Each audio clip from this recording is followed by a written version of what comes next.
ตอนนี้เป็นเวลาเที่ยงพี่น้องเอ้ย12:57 นาทีพี่น้องหากรกฎวันที่5 เดือนกรกฎหัวเดือน7 2026พี่น้องวันนี้ก็เป็นวันที่แบบว่า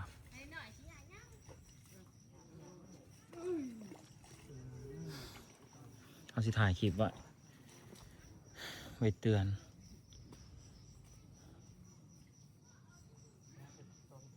ความทรงจำเตือนความจำกับว่าแม่น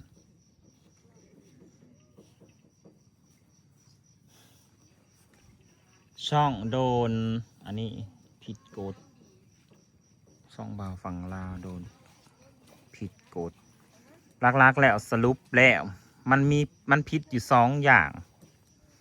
สติกเกอร์กากบาทกับสติกเกอร์มองบนแค่นั้นแหละเลยกะมันเห็นเด็กหน่อยเห็นเวียกดำนาน้อยพะบักอ้วนนะใหญ่กว่าอันอิยุกิอีกพะบ่เป็นย่างอิยุกิดำนานะบักอ้วนลงไปมันสแกนอายุได้บ่จ๊ะอ๋อบักอ้วนลงไปมันแบบเหตุเลยบักอ้วนกำลังย่างลงไปแล้วมันก้มลงดำนี่แหละ18 นาที10 วินะ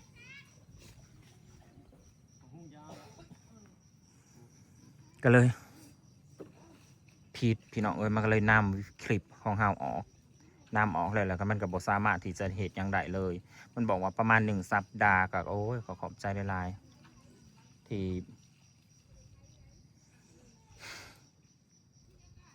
ี่ให้เวลาบ่เฮิงแล้วก็ที่บ่ปิดมันอยากแบนเด้มันบอกว่าถ้าเหตุผิดกฎอีก2 เถื่อมันสิแบน2 ทาวรเลย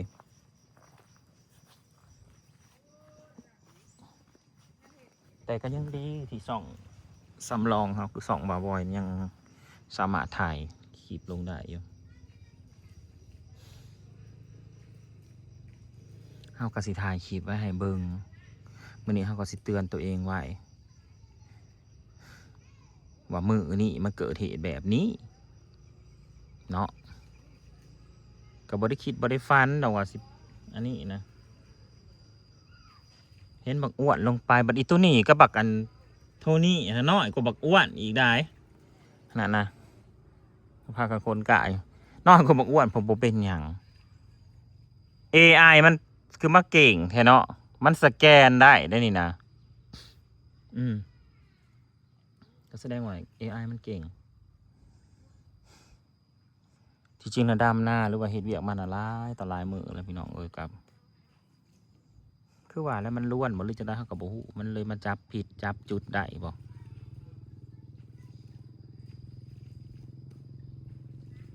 ล่างเอิ้นบางอ้วนมาเอาเกิบไหมล่างเอิ้นบางอ้วนมาเกิบอ้วนก็สิไปเลย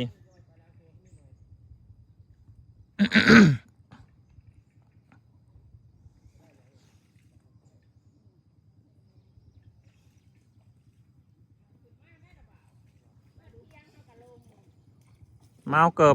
บ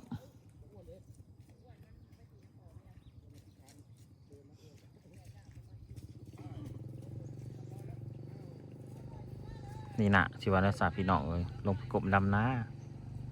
บอกตัวหาวสร้างน้ำนี่ปานควายตู้ว่ามาพิษกดโอ้ย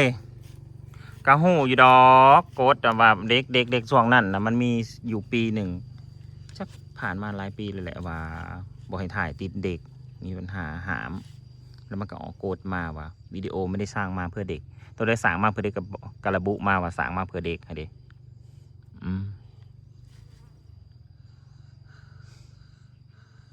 มันผิดตัวที่ใส่แรงงานเด็กกับสติกเกอร์อะไร2 อย่างอะไรพี่น้องเอ้ยและเรื่องสติกเกอร์กับเฮ้ากับอาทิใส่แต่สีแดงกากบาทหันใส่มาตลอดสีแดงนะบอกเป็นยังพอไปใส่สีแดงปุ๊บเลยกะมองบนสีแดง2แล้วก็มองบน2แล้วก็ไปเลยมันบอกว่าคุณใส่สติกเกอร์แล้วมันผิดต่อพี่น้องสติกเกอร์นะมัน ประมาณว่าอหยังก็สร้างความแบบบ่พอใจหรือว่าเกลียดสร้างอหยังสักอย่างนี่แหละโคโรนาเด้มึงน่ะก็หลอกข่อยก็ต้องสร้างคนนี้ลูกข่อยนอนงาม สบายดีป่าลุง ๆเบิ่งปานสร้างน้ำก็บ่ผิดกฎเมื่อยเด้ เพราะเราตัวใหญ่เป็นนี่ ก็ฝากเบิ่งย้อนหล้างหน่อยเด้อปลาลุงเอ้ยฝากปลาลุงหน่อย ฝากเบิ่งย้อนหลังหน่อยเด้อป่าลุง ก็สิถ่ายไว้แล้วก็ให้เบิ่งย้อนหล้าง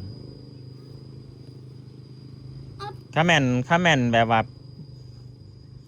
เบิดทั้งสองนะตัวคือเฮาคือสิแบบคือสิบ่ต้องเฮ็ดหยังแล้วคือสินอนอยู่ห้องพุ่นแหละสิบ่เฮ็ดหยัง ว่าวันชาย เสียใจ เอาอีกพอตอนนั้นใช่ เฮาก็บ่ได้ไปเฮ็ดอีหยังมากมายนะ เรื่องสติกเกอร์น่ะก็ใส่มาตลอดบางทีก็มองบนหากมองบนนี่ใส่มาตลอดดอก มองบน บ่ว่าสิเป็นอันคอมเมนต์หรืออิหยังตามแต่นะทุกอย่าง เรือเฮาสองคน เมื่อยเด้ท่อวะทำไมต้องเกิดกับกูด้วย แล้วกันวันนี้เรื่องรายได้ครับประมาณอาทิตย์หนึ่งนี้เฮาขาดรายได้ไปหลายเติบพี่น้องเอ้ยถ้าแม่นเฮาถ่ายคลิปนะช่วงนี้เฮาก็สิได้ตื่มกันอยู่แต่นี่พันมันจะตัดยอดไปหลายๆเผื่อวันที่10 กว่านะดิก็มาเริ่มใหม่เฮาสิถ่ายอิหยังบัดนี้เฮาก็ดำหน้าแล้วเลยเด้เฮาสิถ่ายอิหยังให้พี่ให้น้องเบิ่งบัดนี้เฮาสิถ่ายอีหยังให้ FC เบิ่ง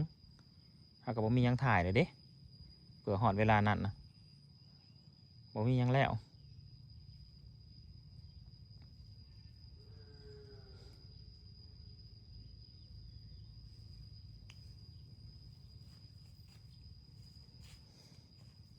ถ่ายดำหน้านี่ยังว่ามี FC เนาะเบิ่งแบบหลายแน่1,000 2,000 3,000สินะอย่างเดียวกับบ่หลายดอกรายได้กับบ่หลายดอกพี่น้อง แต่ว่าไม่ถึงว่าภายในอาทิตย์หนึ่งมันก็ตื่มกันเนาะบวกใส่กันก็ยังสิได้ตื่มกันอันนี้โอ้จบก็ถือว่าฟาดเคาะไปซะดวงเฮาเป็นน้ำดวงเนี่ยฮะแหละค่าลงบ่อันว่าเป็นค่าขึ้น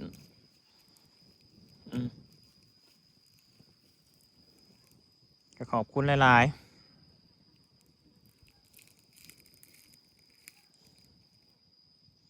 ขอบคุณหลายๆที่เบิ่งที่ชมที่ติดตามฮะแหละคลิปนี้ก็สิไว้เตือนความจำว่าวันที่5 กรกฎาคมพุทธศักราช2569หรือว่าปี2026ส่องโดนระงับลงคลิป1 สัปดาห์ถ้าฟังไปกะบ่สามารถเห็นยังได้ตอนนี้ก็แต่ว่าลงคลิปได้ปกติได้พี่น้องลงคลิปได้แต่ว่าเปิดสาธารณะบ่ได้ลงได้ แต่ว่าเปิดสาธารณะบ่ได้ลงได้ปกติไปเอาก็สขึ้นเมื่อแล้วอ้วนเอาไปเอารถเข็นไปลูกไปแล้วกูไปถ่าคออยู่พูเอารถเข็นไปไว้กกหว่าพูเด้อ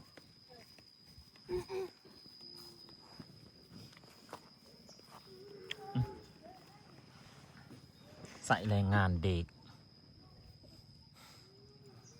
แมนเขาเข้าใจแล้วป่านนี้นะเขาหูแล้วมันผิดหย่อนยังใส่แรงงานเด็กที่มันผิดนะโอเคพี่น้องซ้ำนี้เด้อพี่น้องเด้อขอบคุณหลายๆทุกคนที่ติดตามพี่น้องสบายดี